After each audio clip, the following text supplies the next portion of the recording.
A través del podcast de la psicología a la tierra, queremos llevar el conocimiento psicológico a lo cotidiano.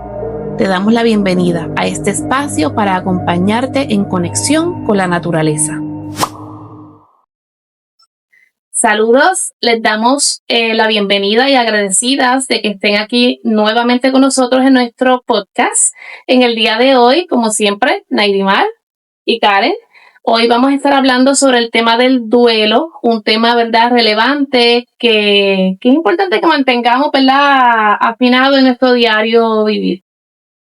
Sí, estamos muy contentas, Nairimar, por el respaldo que ha tenido el podcast de la Psicología a la Tierra. Les invitamos a que sigan viéndonos y que lo sigan compartiendo, principalmente si el tema que estamos cubriendo semanalmente les es de utilidad. Vamos a hablar hoy, Nairimar, de un tema necesario. A mí me gustaría en mi día a día, tanto a nivel profesional como a nivel personal, ver que este tema es tratado con mayor frecuencia, pero muchas veces nos resistimos pues por lo que representa entrar en un proceso de duelo, ¿verdad?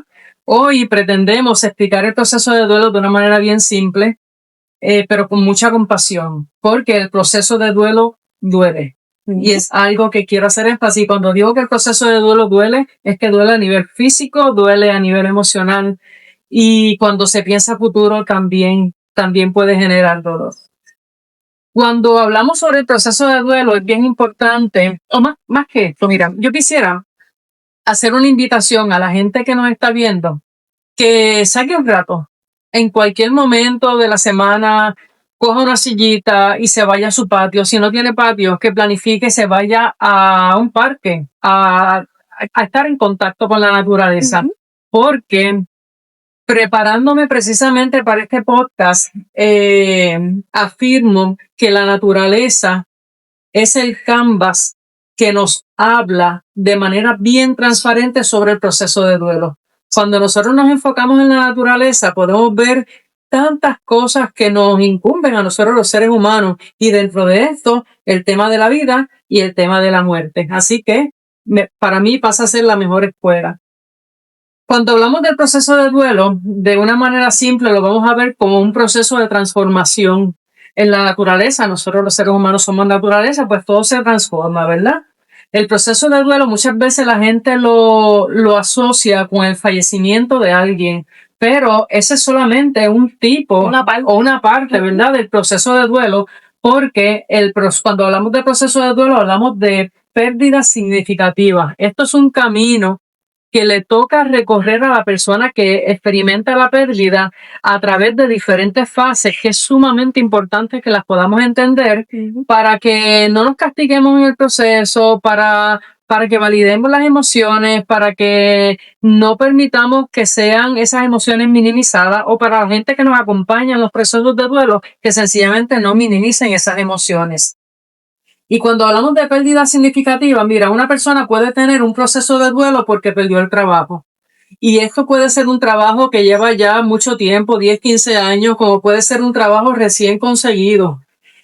También puede ser un proceso o entrar en un proceso de duelo por la pérdida de salud. Me encuentro en salud, luego voy a una evaluación médica rutinaria y encuentran algo en mi sistema que no está funcionando bien. Principalmente cuando a través de esa evaluación médica sale a relucir que hay condiciones más significativas, ¿verdad? O que comprometen incluso nuestra vida. Otra pérdida significativa podría ser por la relación de pareja, la pérdida de la relación de pareja. Nairimar, mi experiencia me dice, y muchas veces pasa desapercibido: estás triste porque se dejaron, o estás triste porque se divorciaron. Es que es algo más que la tristeza, ¿verdad? Es algo más que la tristeza que se puede sentir por la pérdida de la relación. Hay un punto importante que a veces no reconocemos, y también pasa con lo del trabajo, y es que aun cuando yo lo decido, también es un proceso de duelo. No solamente me sacaron del trabajo, me dejaron, aunque yo lo haya decidido también. Claro que sí. Un proceso. Y eso pasa mucho aquí, en la pérdida de la relación de pareja. Hay personas que se divorcian o se separan si están conviviendo, y la gente le dice: oye, pero ¿por qué vas a sufrir si tú lo dejaste o tú la dejaste? Bueno, pues porque entró a la relación con la mentalidad de que esa relación iba a funcionar, y estaba apostando, ¿verdad?, que esa relación podía ser permanente, que se iba a lograr. Así que la pérdida de una relación de pareja también puede ser considerada un proceso de duelo.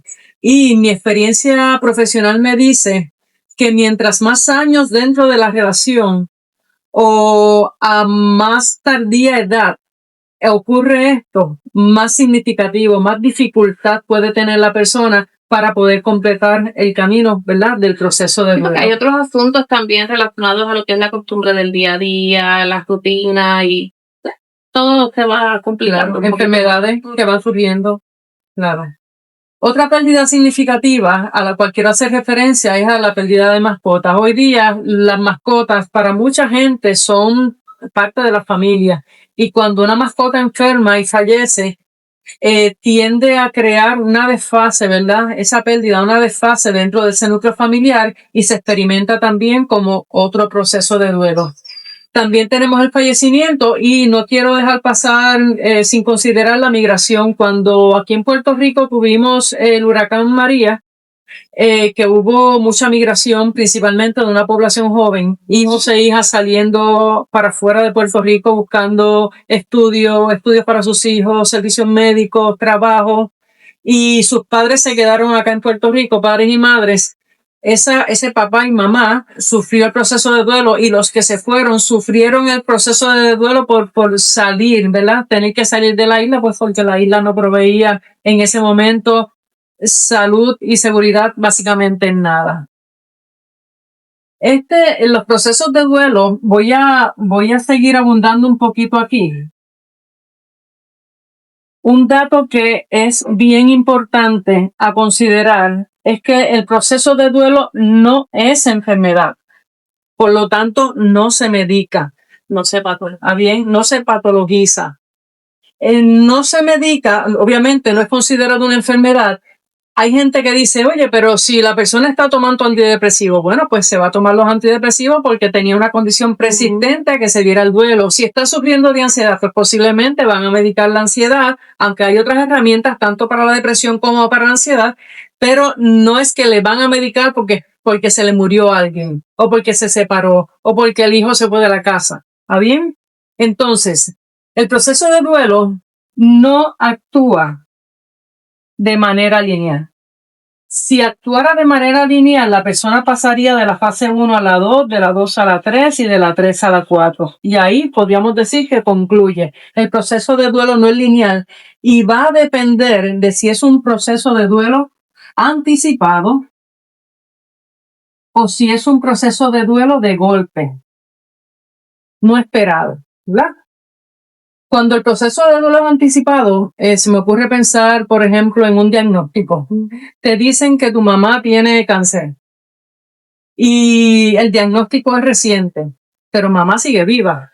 La noticia activa el proceso de duelo, pero desde el diagnóstico a todos los intentos de tratamiento, a todas las segundas y terceras opiniones a nivel profesional que se buscan, y vamos a pensar en el desenlace que no queremos, mamá fallece por cáncer, ¿verdad? Durante todo ese tiempo, las personas, tanto mamá como hijas e hijos, tienen la oportunidad de prepararse para esa conclusión.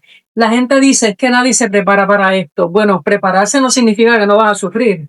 Prepararse no significa que no vas a experimentar las fases del proceso de duelo. Prepararse significa que si tienes alguna diferencia con mamá, pues a lo mejor puedes conciliarte con ella. Si mamá quiere que cuando fallezca, quiere que su velatorio sea de X o Y manera, religioso o no religioso, que inviten, pues que comunique, ¿verdad? Lo que desea, que se pueda planificar, que pueda haber acompañamiento durante la enfermedad y en ese proceso vamos asimilando esa conclusión, en este caso sería la conclusión física, ¿verdad?, de la vida. Las personas ¿verdad?, que han pasado por este proceso o están iniciando este proceso de un duelo anticipado, en mi experiencia, yo le puedo compartir que hace una diferencia significativa el que una persona fallezca de forma inmediata, de golpe, versus a cuando ya tú sabes que hay un desenlace pronto. Claro. Y el estar ahí no solamente le hace bien a uno, también a la persona que está en el proceso, ¿verdad?, Claro. de fallecimiento. Y con mucho respeto, ¿verdad? Hago el ejemplo de cuando murió la mamá de mi esposo, mi suegra. Fue un proceso hasta bonito, Karen. Pasamos por el mismo proceso como tú estás mencionando, pero ese proceso de acompañamiento fue tan lindo y tan necesario para que al día de hoy pues nos sintamos satisfechos en este proceso de acompañamiento. Claro. Cuando el proceso de duelo anticipado, como decía, la persona tiene la oportunidad de sanar, de llegar a esa conclusión en paz, que muchas veces no ocurre cuando la pérdida es de golpe. ¿Está bien?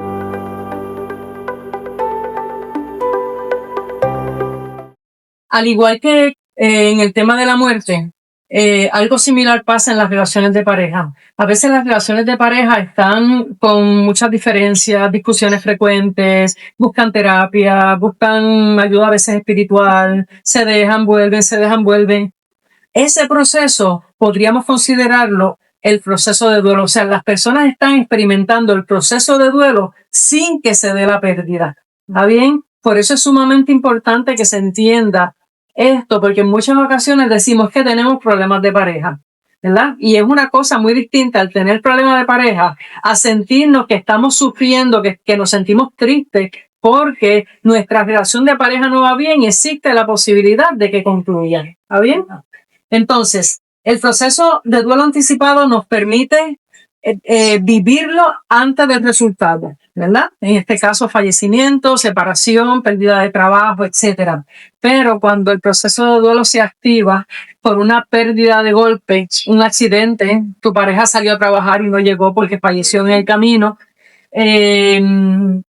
una separación, por ejemplo, por infidelidad, no anticipaba la infidelidad y de pronto me acabo de enterar que mi pareja está siendo infiel con otra persona y yo no manejo la infidelidad, entonces la opción es salir de la relación. O estaba la persona en salud y de pronto el diagnóstico es tan severo que llega al hospital y fallece días más tarde. Todo eso son considerados pérdidas significativas que se dan de golpe, ¿verdad? Y aquí las personas no tienen mucha oportunidad para prepararse. Por lo tanto, las fases de las cuales vamos a hacer referencia ahora, las fases tienden a moverse un poco más lento, a veces más intenso, e incluso las personas pueden entrar en esa fase de shock donde se les hace difícil procesar el impacto de la noticia. Bueno, vamos ahora a repasar un poco, ¿verdad? Nos va a hablar un poco sobre las fases del proceso de duelo. La primera fase que enfrenta a la persona tiende a ser la fase de negación. La fase de negación no es otra cosa que una fase de resistencia. Te dicen, mira, tienes cáncer. Dicen, no, esto no es verdad. Esto no me puede estar pasando. No, si yo me siento bien, ¿verdad? Esto no está pasando. Esa fase de negación, cuando es anticipado en la pérdida o el duelo anticipado, la persona lo puede ir asimilando en tanto y en cuanto, por ejemplo, va a la cita médica, busca segundas y terceras opiniones, va caminando lento, ¿verdad? Día a día, exponiéndose con mucho temor, que es lo que en parte lo que está detrás de todo esto, con mucho temor a ese proceso de evaluación para validar o para descartar que realmente en el caso de un diagnóstico, ¿verdad? De salud, si realmente está ese diagnóstico. Una vez ya la persona entiende que la pérdida está o se puede dar, se va moviendo de esa fase de negación a la fase de coraje con tristeza. En esta fase, Naidimar, yo quiero hacer un poquito de énfasis porque las personas que estamos alrededor de la persona que maneja un proceso de duelo muchas veces no entienden esto. Y la acción inmediata es invalidar, minimizar, ¿verdad? O irse a un positivismo extremo. No te preocupes, no va a pasar nada. Oye, hay que ser sensible con la persona que nos está diciendo tanto la noticia, ¿verdad? Así que en esta fase, cuando decimos que el coraje y la tristeza son emociones esperadas, es que es común. Una vez uno tiene la noticia o anticipa la pérdida, es común sentir coraje. Y este coraje tiene múltiples cabezas. Yo puedo tener coraje conmigo, me voy a usar de ejemplo, vamos a pensar que soy yo, ¿verdad?, la que está enferma, pues yo puedo tener coraje conmigo, pues porque llevo un año sin ir al médico. Así que el coraje puede ser conmigo misma. Si tuviera alguna creencia, pues mi coraje puede ser con Dios o con quien crea, porque le he pedido que no me diera esto y me dio. Puedo tener coraje con el médico porque no me evaluó a tiempo. Puedo tener coraje con mi pareja porque no entiende mis dolores. Puedo tener coraje con mi mejor amiga porque me minimiza mi sentir. ¿Ok? Todo este coraje es necesario sacarlo. Decimos que lo sacamos de manera civilizada.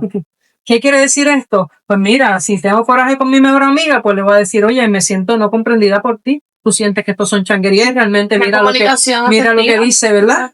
La escucha activa juega un papel bien importante en este proceso. Así que este coraje hay que sacarlo, hay que manifestarlo. Y si de vez en cuando en ese proceso se nos sube un poquito el tono, se nos salen algunas palabras que no necesariamente a veces queremos escuchar, miren, las pasamos. Las dejamos pasar. ¿Por qué? Porque tenemos que ponernos en los zapatos de la persona que está experimentando este coraje. La otra emoción que viene en esta fase viene siendo la tristeza. Y esta tristeza la gente la confunde con depresión, pero no es depresión. No cumple con criterios diagnósticos. ¿Está bien? Así que esta tristeza es profunda, nostálgica. Ahorita decía que el duelo duele. Y podemos decir de la cantidad de veces que la gente que está pasando por procesos de duelo dice, es que siento un nudo en el centro del pecho o siento un hueco en el centro del pecho que si metiera un puño no sentirían ni piel ni hueso. ¿Está bien? O sea que el proceso de duelo a nivel físico sí se manifiesta, la persona puede somatizar. Como decíamos, Naidimar, esta tristeza tiende a ser profunda y cuando en este proceso de duelo la gente se siente triste, ¿qué vemos? Llora y llora con frecuencia y llora a veces desconsoladamente. Se encierra, no quiere ir a trabajar, no quiere comer o come poco. Evita cualquier cosa que les recuerde a la persona. Claro, evita socialización, evita exponerse. Y esto, como decíamos hace un momento, no son changuerías. La persona está pasando por ese proceso y necesita de manera autocompasiva validarse a sí misma de que está bien llorar. Y la gente que está alrededor en acompañamiento también necesita validar que esa persona, o para esa persona que está bien llorar, que está bien sentirse triste ante la pérdida que anticipa o a la pérdida que está experimentando. Por lo tanto, tanto el coraje como la tristeza es necesario que la canalicemos con calma. Miren, un dato importante que nos dije es que un proceso de duelo, decimos manejado, puede tomar aproximadamente unos 6 meses. Hay personas que no lo conocen, por ejemplo, una persona que se separa, lleva un año separada, divorciada, y todavía al año está rumiando, ¿verdad? ¿Qué pasó? ¿Por qué fue? Etcétera, etcétera. Posiblemente se ha quedado estancada dentro del proceso de duelo porque muy probablemente no lo está caminando, no se está moviendo a través de él. Decimos que en promedio 6 meses, pero le puede tomar mucho tiempo y hay personas que les dura toda la vida. Precisamente porque se queda estancada en alguna de esas fases del proceso de duelo. Entonces, el coraje y la tristeza la sacamos, lo manejamos, lo hablamos, buscamos ayuda profesional en caso de que sea necesario, ¿verdad? A veces hay personas que consultan con sus líderes espirituales, cada cual se mueve dentro del ambiente que se le hace sentir segura. Evaluar las fortalezas que tiene esta persona, claro. y eso es algo tan individual. Y es importante entonces que esas personas que están a su alrededor les respeten. Claro. Lo que para esa persona es su fortaleza. Claro, y va en ambas direcciones, porque en muchas ocasiones nos enfocamos, por ejemplo, en la persona no creyente versus la persona creyente. La persona creyente dice, pues yo fui donde el pastor o fui al sacerdote y hablé y me dio mucha paz, o fui a la iglesia y sentí mucha paz. Ok, si eres creyente, esa herramienta te funciona, como tú dices, esas son parte de su fortaleza, de sus recursos, adelante. Oye, pero ¿qué ocurre si está una persona no creyente que se considera agnóstica o que se considera atea, está experimentando una pérdida? Mi recomendación sería eviten mandarlo a la iglesia, eviten enviarlo a un líder espiritual, porque de la misma forma que la persona atea respeta a la persona creyente, pues debe haber esa reciprocidad, ¿verdad? También. Entonces, cuando el coraje no se maneja, este coraje se nos puede convertir en ira. O sea, la persona se puede quedar estancada en esta fase sintiendo mucha ira. Y cuando la tristeza no se maneja, se puede convertir en sufrimiento. Coraje y tristeza esperados, emociones esperadas, ira y sufrimiento, emociones escogidas. Escogemos sufrir. Y aquí sí que podemos estar a 3 pasos de la depresión. Por eso es tan importante que de manera bien consciente y respetando, ¿verdad? Y cómo cada cual se siente dentro del proceso, que podamos ir moviéndonos con mucha compasión a través de este proceso. Ya habiendo pasado por la fase de negación, de coraje y con tristeza, la persona luego en su camino va asimilando la pérdida. Ya aquí entendemos que nos divorciamos o nos separamos, ya aquí entendemos que nuestro familiar o ser querido falleció, o nuestra mascota, o que perdimos el trabajo hace 4 meses atrás. Y esta fase de asimilación es una fase como de uno ir, yo la describo como uno ir montando un rompecabezas, ¿verdad? Va poniendo como que esas piezas en su sitio. Vamos entendiendo que mira, pues sí, pasó y no, lo que nos queda es aceptar el proceso y soltar en el proceso donde estamos. Y en esta fase nos puede ayudar mucho la negociación. ¿Okay? ¿Qué significa esto? Que típicamente en esta fase la persona puede experimentar lo que yo llamo virazones dentro del proceso de duelo. ¿Qué significa esto? Que me voy sintiendo bien y ocurre un evento que me lleva hacia atrás. Sí, que me lleva hacia atrás y me puede llevar a la fase de negación o me puede llevar a la fase de coraje con tristeza. Un ejemplo de esto podría ser, miren, posiblemente algunas de las personas que esté viendo este podcast habrá perdido su madre en días recientes y dentro de un par de semanas vamos a estar celebrando el Día de las Madres. Así que un simple anuncio en el televisor o en las redes sociales de regalo a la mamá X o Y cosa puede activar ese proceso de viración, y llevarlos a cualquiera de estas fases. ¿Qué recomendamos en esa viración? Nuevamente, mucha autocompasión y que comencemos a negociar. ¿Con quién se va a negociar? Con uno mismo. La persona que está experimentando la pérdida va a negociar consigo mismo. Por ejemplo, si yo hubiese llegado temprano a casa, a lo mejor mami no se hubiese muerto. Oye, es que mami iba a morir. No tiene nada que ver en lo que pudiste haber hecho o lo que dejaste de hacer en relación con el fallecimiento de mamá. Lo mismo pasa con el trabajo. Si estabas para ser despedido o despedida, eso ya estaba en la casa, eso iba a pasar. Si fue el fallecimiento de la mascota, las mascotas forman parte de la naturaleza, también se transforman, ¿verdad? Trascienden. Así que no fue si el médico actuó o no actuó, el veterinario, o si tú lo llevaste a tiempo o no, si era el momento, iba a pasar. Y así una de las cosas importantes es ese momento de dejar de sobrepensar, porque estamos todo el tiempo cuestionando, y es tan importante darle pausa, no a la emoción, sino a ese sentimiento a ese pensamiento que me está generando estas emociones tan fuertes. Sí, muchas veces esas emociones están vinculadas con la emoción de la culpa. Esto lo vemos con mucha frecuencia en los procesos de terapia. Para ayudar, ¿verdad? A las personas que nos están escuchando, miren, la culpa se define como acción u omisión con la intención de hacer daño. Hice algo o dejé de hacer algo con la intención de lastimar. ¿Okay? Y en muchas ocasiones, cuando perdemos nuestra mascota o cuando perdemos el trabajo o cuando fallece un ser querido, no hemos hecho nada. No hemos hecho nada. Muchas veces hemos hecho mucho para tratar de evitar que ocurra y aún así nos sentimos culpables porque esta emoción de la culpa nos la han inculcado desde que nacemos. ¿Okay? Si te colgaste en la escuela, pues eres culpable porque no pasaste de grado, porque no estudiaste. Y la culpa se convierte en un fantasma. De hecho, yo digo que es la emoción con la cual no queremos trabajar porque es una emoción totalmente irracional. Esto es lo que significa, no tiene sentido. Me siento culpable porque me caí. Bueno, te tiraste. No, fue que te caíste, fue un accidente. Me siento culpable porque perdí el carro que acabo de saldar. Oye, pero te estrellaste intencionalmente contra un muro para perder el carro. Mira, fue un accidente. Pero la culpa la tenemos aquí sobre los hombros y es la primera emoción que típicamente sale a relucir en estos procesos. Así que es bien importante que la persona pueda ser compasiva consigo y que vaya atacando o combatiendo esta emoción de la culpa.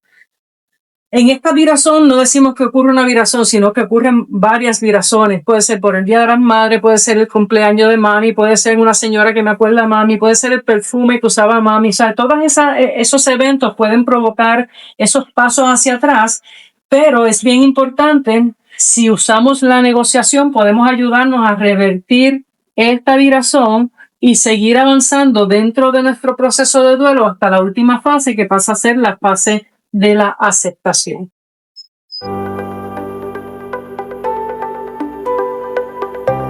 Entonces, como decíamos, una vez pasamos la fase de la asimilación, llegamos a la fase de aceptación y hago la siguiente observación. Aceptación no es olvido. Olvidamos cuando nos da demencia, olvidamos cuando tenemos un accidente cerebrovascular que provoca una pérdida de memoria, olvidamos cuando desarrollamos alguna condición como por ejemplo Alzheimer.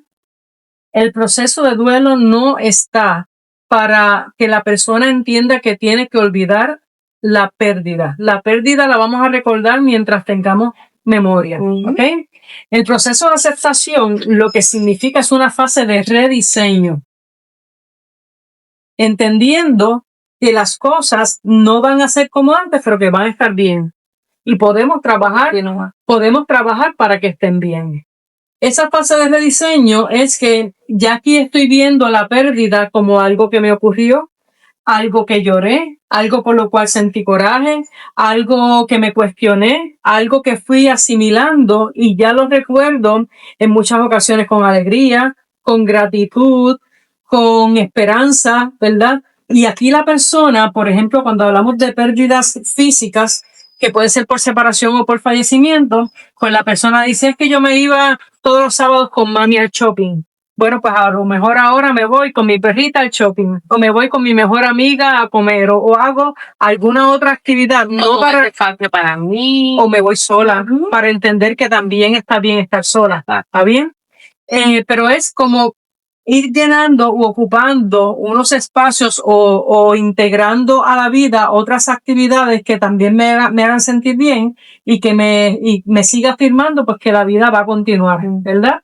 Porque no podemos hablar de vida si no hablamos de muerte. Eso es parte de nuestra vida. Correcto. Ya podemos decir que en esta fase el proceso de duelo concluye, aunque hay literatura que dice que el proceso de duelo nunca concluye, ¿verdad? ¿Por qué? Porque en cualquier momento, a través de la historia de vida de la persona que experimentó la pérdida, pueden activarse estos recuerdos y traer un poquito de tristeza nuevamente. Pero decimos que el proceso de duelo concluye cuando ya podemos ver la pérdida de una manera distinta. Es como resignificar esa pérdida. Pues mira, Naidimar, ya casi concluyendo este podcast, voy a hacer referencia a este libro. Se titula Cameron, un proceso de duelo narrado en 4 fases. Este es un libro que yo escribí casualmente, fue una herramienta terapéutica que yo usé conmigo misma, ¿verdad? Yo tuve una perra que se llamaba Cameron, era una Golden Retriever, una perra espectacular, que me acompañaba a mí en los procesos de terapia que yo doy, ¿no? Ya estaba conmigo en mis jangueos por ahí, en la diversión, en la familia, jugó un papel bien importante. Y a Cameron, de manera súbita, le diagnostican un cáncer y se fue en un par de semanas, ¿verdad? Tú me acompañaste también en ese proceso. Entonces, yo como quise utilizar la escritura como una herramienta de acompañamiento dentro de mi proceso y de ahí sale este libro, el cual les recomendamos que lo pueden conseguir a través de edicionesmiintimus.com. Abajo va a aparecer, ¿verdad? En el cintillo la información. Una de las partes más valiosas que tiene este libro para mí es que en mi carrera profesional yo he acompañado a muchísima gente a pasar por diferentes procesos de duelo, como lo explicamos ahorita, ¿verdad? Y algo que yo recojo con mucha frecuencia de parte de las personas que están manejando duelo es la incomprensión, es la comparación, es el minimizar, es el que no se escucha a la persona que está tratando de sacar de su sistema el cómo se siente en esos primeros pasos ante la noticia de lo que sea, ¿no? De la pérdida que sea.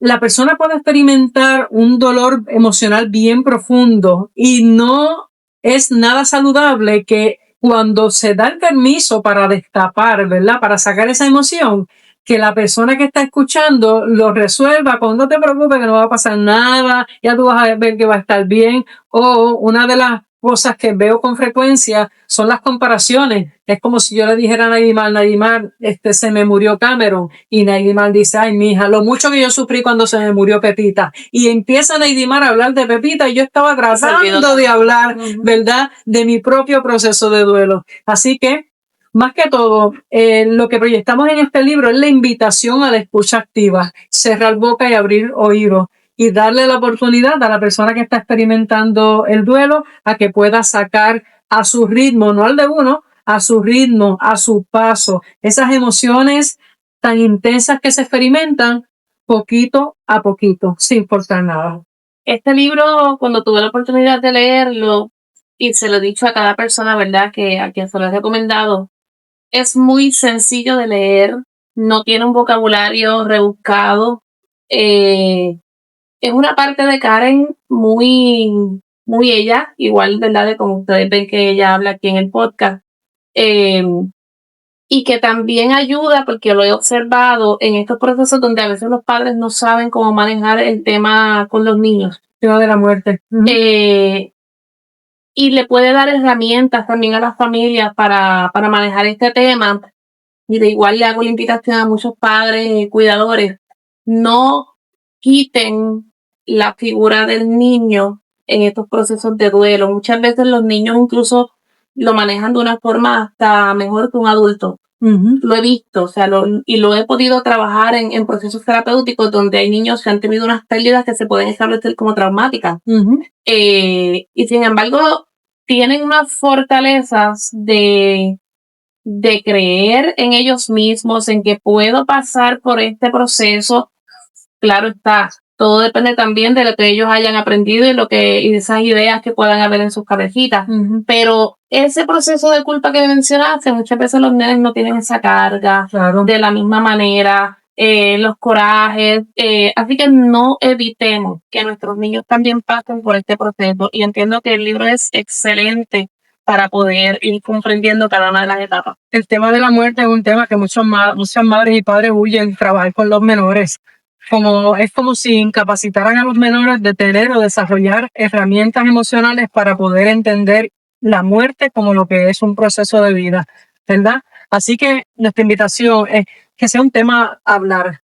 Y quiero cerrar con lo siguiente, Naidimar, principalmente cuando estamos hablando sobre el duelo por fallecimiento, ya la persona no va a estar físicamente.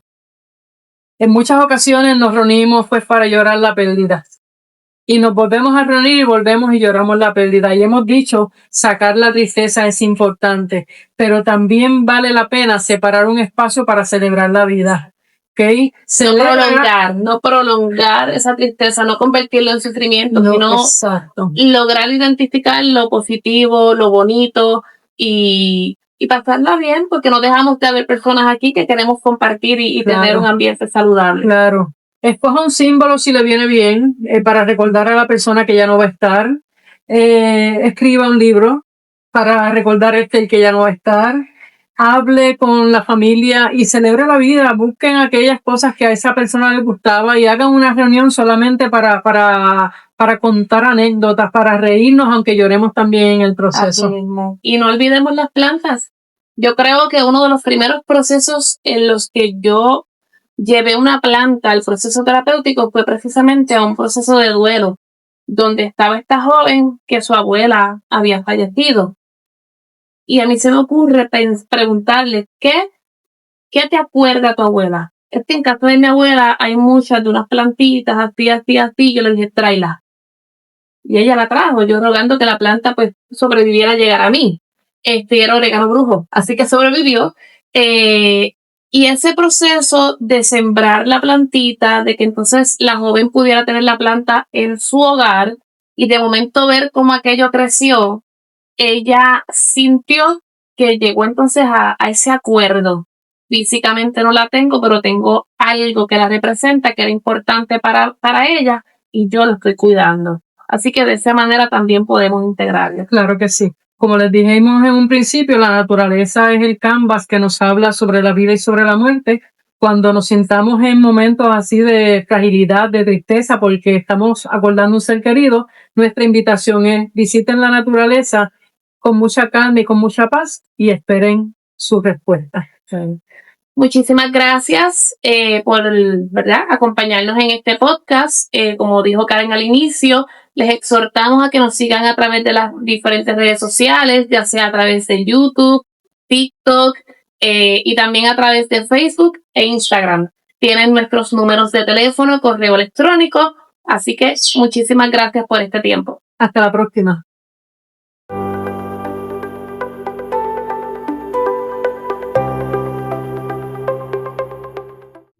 Cuando la tierra te sana, la mente florece. De la psicología a la tierra.